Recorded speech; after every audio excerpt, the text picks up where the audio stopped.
الروح غالية، ومن يقدر ينجو بنفسه يجرب، ومن يحب العسل ايش تشتي؟ لو يقدر منه يشرب. فخ وقبله جدار وممر وتلة عالية، مطبخ خارب ومنبوش وسعير وحية. إذا كان في حد حق بالكنز فهو أنا. أمسى على الناس واصبح مقلوب، لو دعوها الجماعة أحسن له يجاوب. لا تكون تبقبق بس أهم حاجة والفم خيط. معاك إبرة وخيط. المقطوع ماهر متى جيت؟ يحتاج له إبرة وخيط. واقف بعيد وعين بينكم. القاضي لو يخاف الله بالعدل يحكم.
انت اللي دقيتي الباب.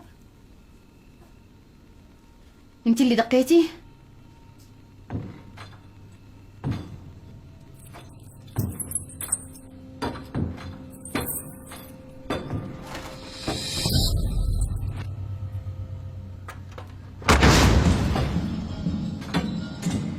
تعالي لعندي يا عزة.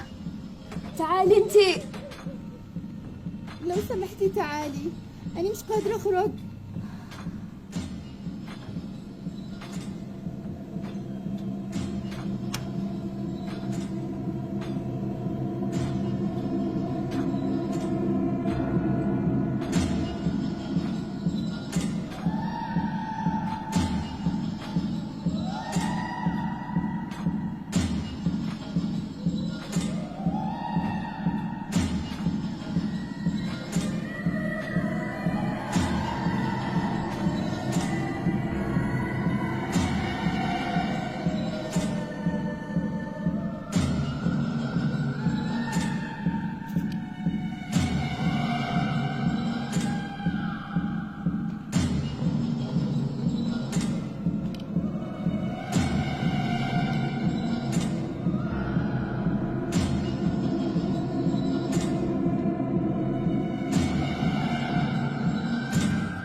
فينه مالك؟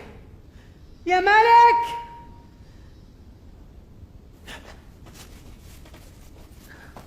لا تخافي، أنا بخير، اطمني. خفنا عليك والآن خفنا منك. قل لي، كيف قدرت على الأفعى؟ خافت من النار. مالك؟ إيش وراء هذا الجدار؟ وعد معك عين تسأله بدل ما تمنعه.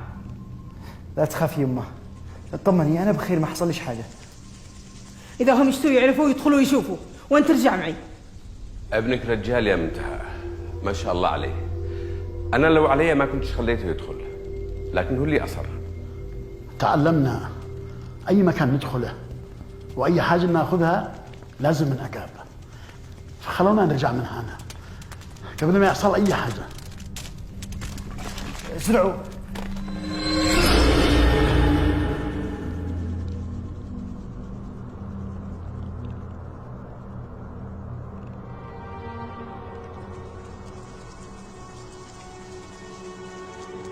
مكرم لو بيغامر بنفسه فهو عشان الكنز، أنت عشان إيش؟ أنا مشيش الكنز، كل اللي أسويه عشان نلقى مخرج من القرية. لو في للقرية هذه مخرج كنت أنت أول واحد خرجت منها. من يوم ما دخلت القرية وأنا أدور على مخرج، بس وحدي ما فلحتش. لكن بعد ما دخلت وانتو عرفت أماكن ما كنت عارف بقيمتها. يمكن لو تعاوننا بنقدر نخرج، الحين يحصلوا الكنز. إذا كان في حد أحق بالكنز فهو أنت. إيش قصدك؟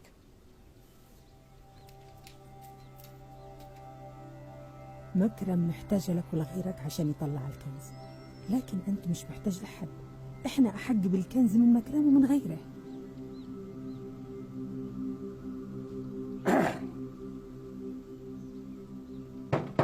مالك؟ مشهور، فين انتو؟ مالك؟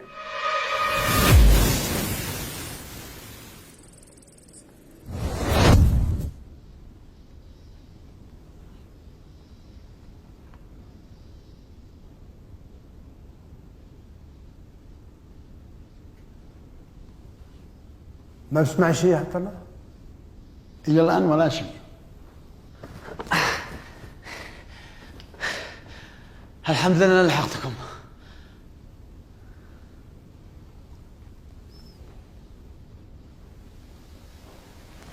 مش شايفين شيء.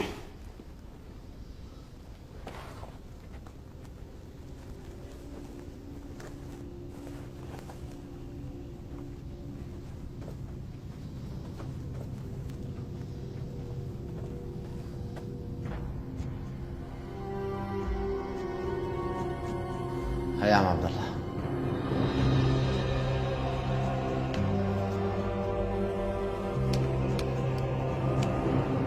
انتبه.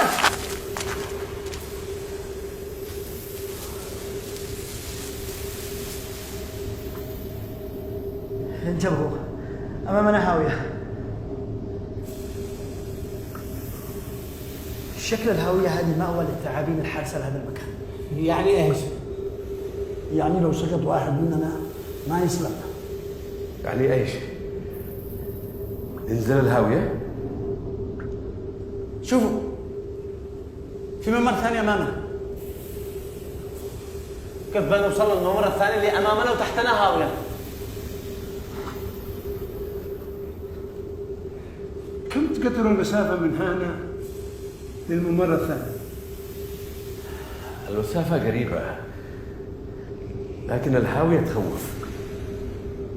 المسافة مش قريبة، صعب إن احنا ننفذ.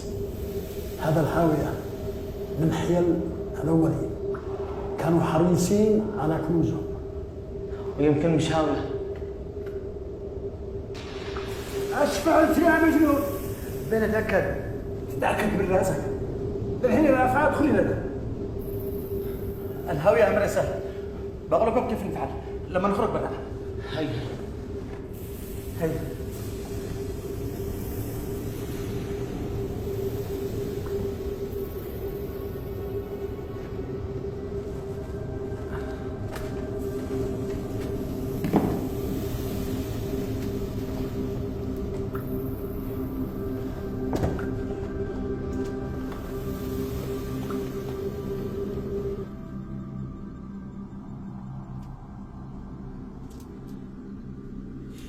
وقع حرب هانا ويش؟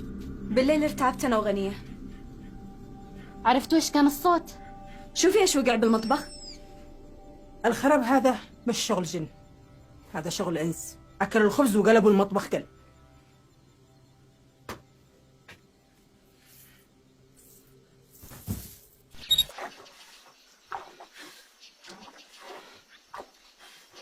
اخيرا بنتصور واحنا نسبح.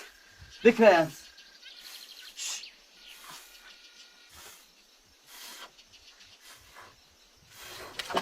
ذكريات صح. مش بعد الجرائم بكل مكان. لا بعد ما تكلمك. انا لو علي بنشر كل شيء في هذه القريه.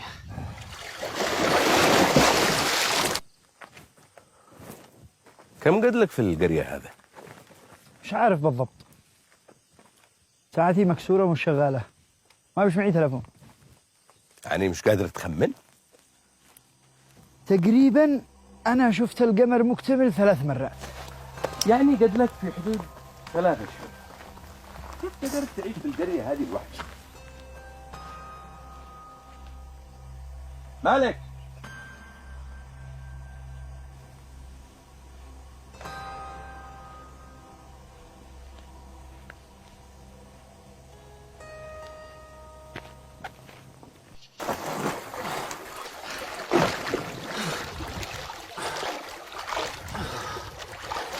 ايه مالك وين رايح؟ او تعلمنا السباحة؟ الماء بارد واخاف مرض.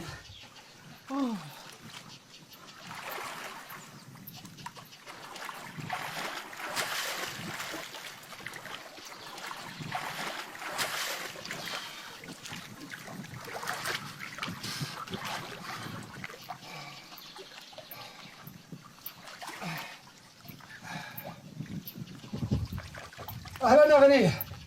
كنت تجيني معك ملابس ولا اي حاجة اشربها؟ اجيت بعدك عشان اعرف ايش تقول لي. الجماعة اللي معانا ناويين يقلبوا علينا.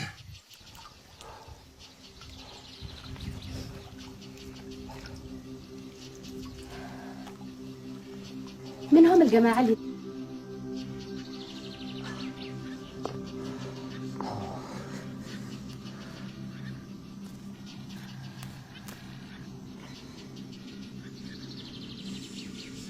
بس أهم حاجة تخيطي فمك.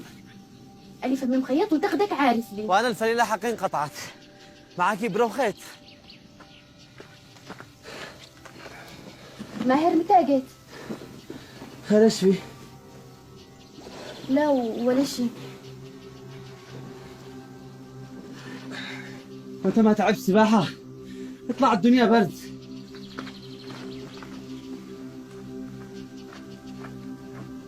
ليش ما قلت لي انه ماهر هنا؟ هو كان بعيد، كان يبدل ثيابه وانا شفته وهو راجع. معقول سمع كلامنا؟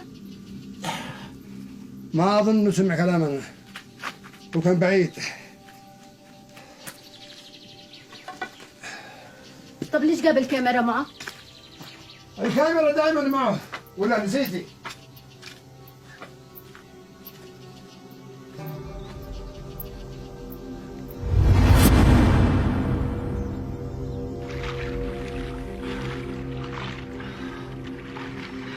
مالك وين رايح؟ قلت من السباحة. الماء بارد وخاف مرض. أهلا يا غنية. كنت تديني معك ملابس ولا أي حاجة تشربها؟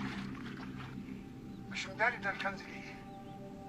أقصد وأنا خطط لكل هذا عشان أوصل له.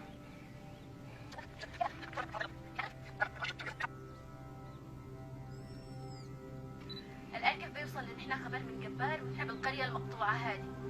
هو قال إنه عايش لحاله، لكن ما قالش كيف.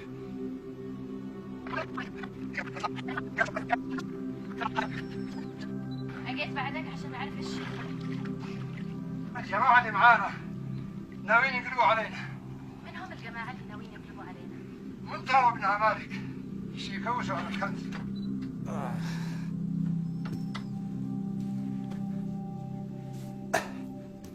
الشيخ شوف الصورة اللي صورتها.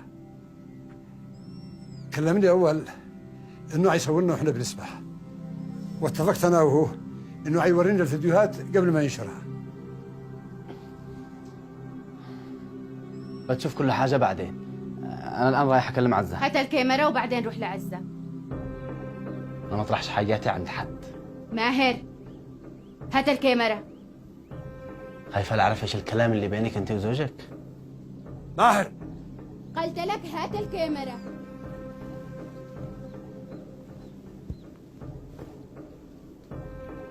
مال مكرم وغنية؟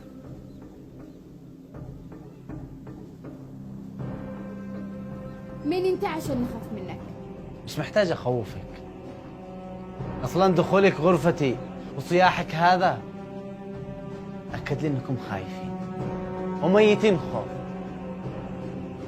ماهر هات الذاكرة. الذاكرة والكاميرا حقي. خلينا نتفق.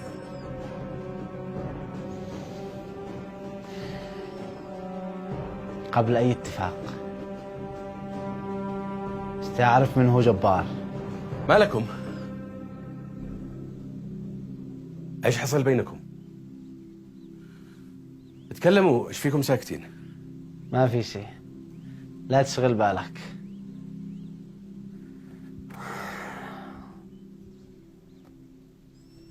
أنا رايح أتغدى. ايش حصل يا مكرم؟ ما حصل شيء، كذاك عارف ماهر ومشاكله.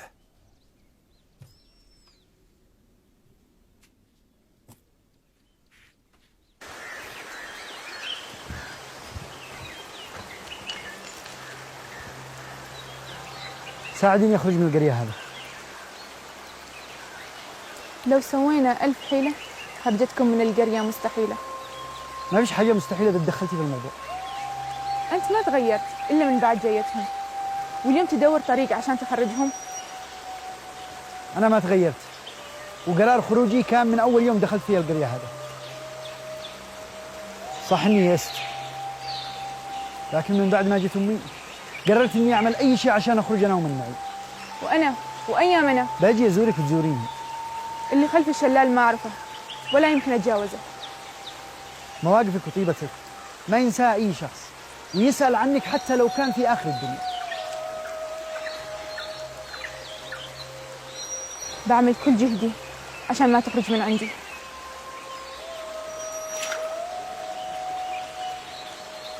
رميم، رميم،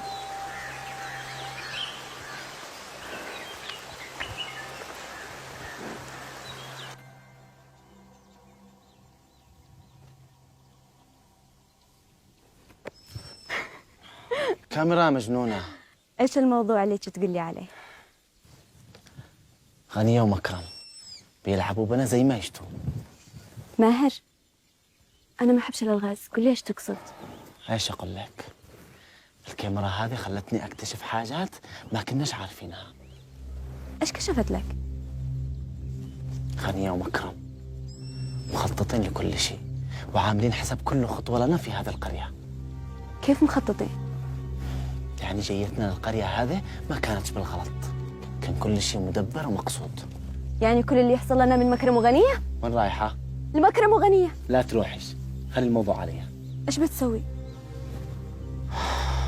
ولا عليك، بعلمهم من ماهر.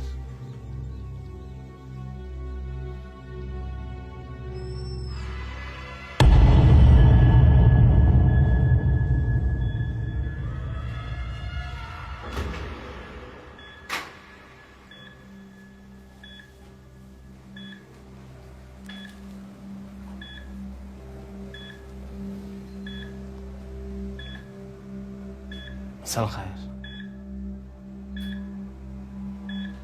اليوم حالتك أفضل من أمس، لأنهم ما خلونيش أدخل من قبل. لا إله إلا الله، كيف بني آدم ضعيف، قبل يومين يتكبر ويتجبر، والآن مش قادر يحرك حتى رمش عينه.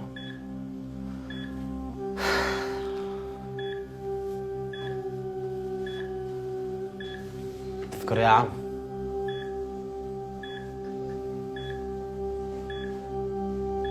تذكر ما تزوجتني وأنا صغير؟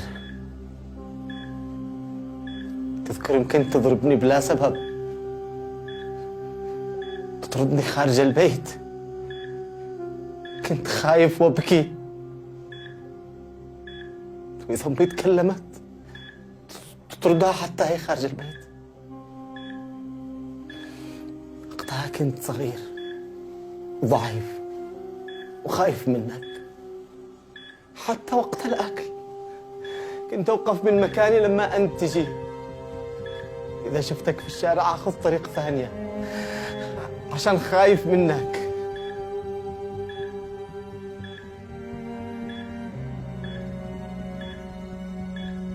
كنت قاسي قوي، اللي يعيش مع قاسي يتربى على القساوة من غير رحمة، يطلع إنسان منزوعة منه الرحمة.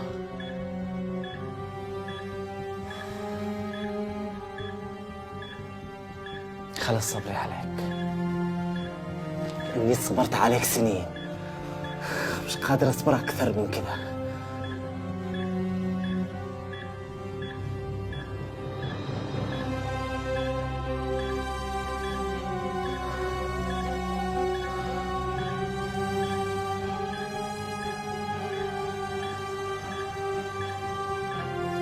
الآن وقت ارتاح، أنت لازم تموت.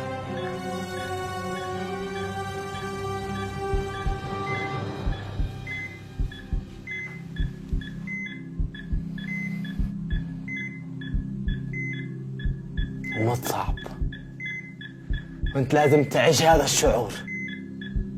الله يرحمك مسبقا.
تفضلي.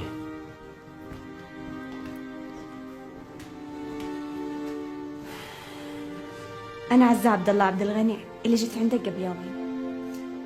عرفتك يا عزة.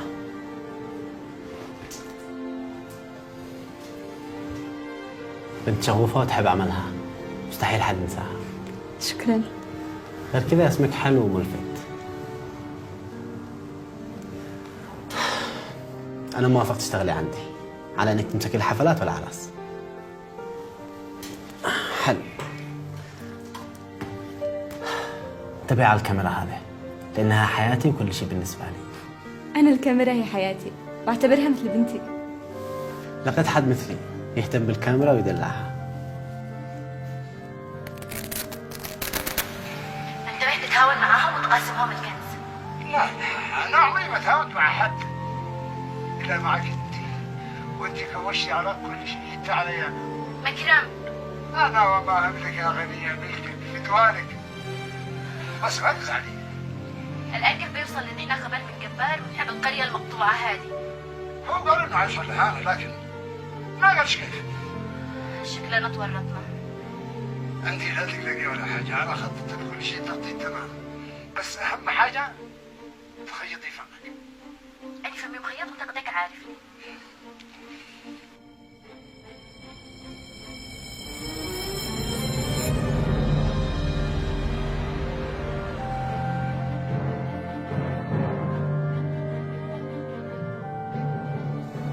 بابا، مكرم خدعنا وجابنا القرية هذه وهو قاصد،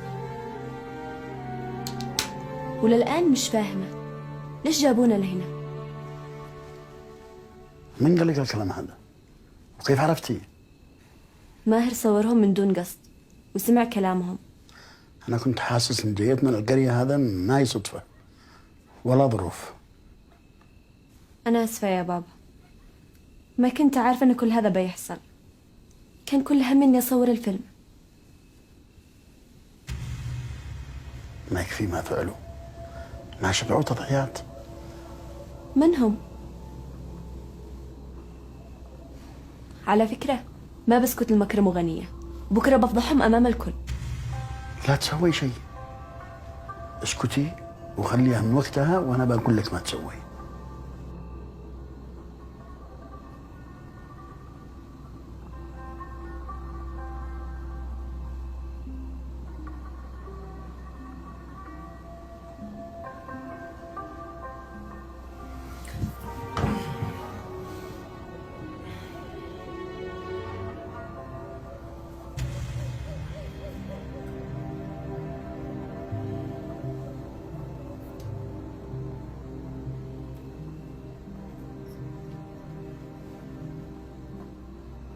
غنية، رجعي الكاميرا من مكان ما أخذتيها. لا تتدخلش.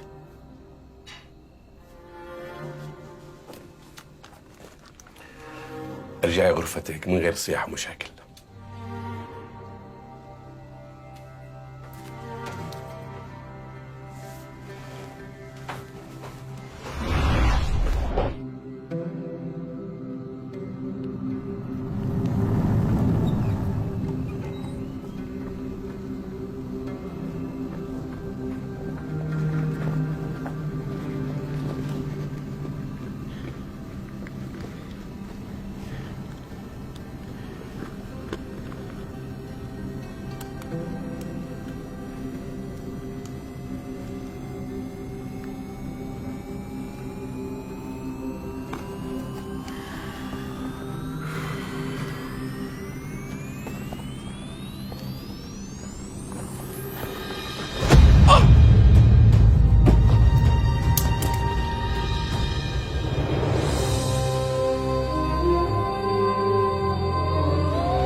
مش في الزمن،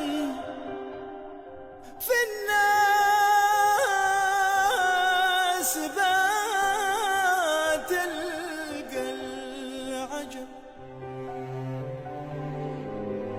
مش في النتيجة الغرابة،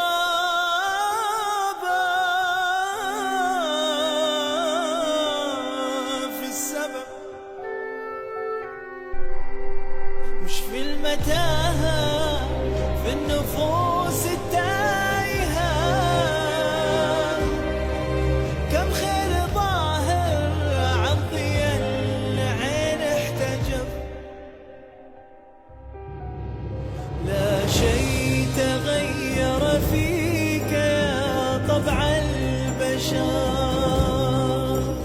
صاحت نقوشك كلمك حتى الحجر، سيبت للمجهول ظلك والأثار، ولقيت نفسك بفري شافي مهار.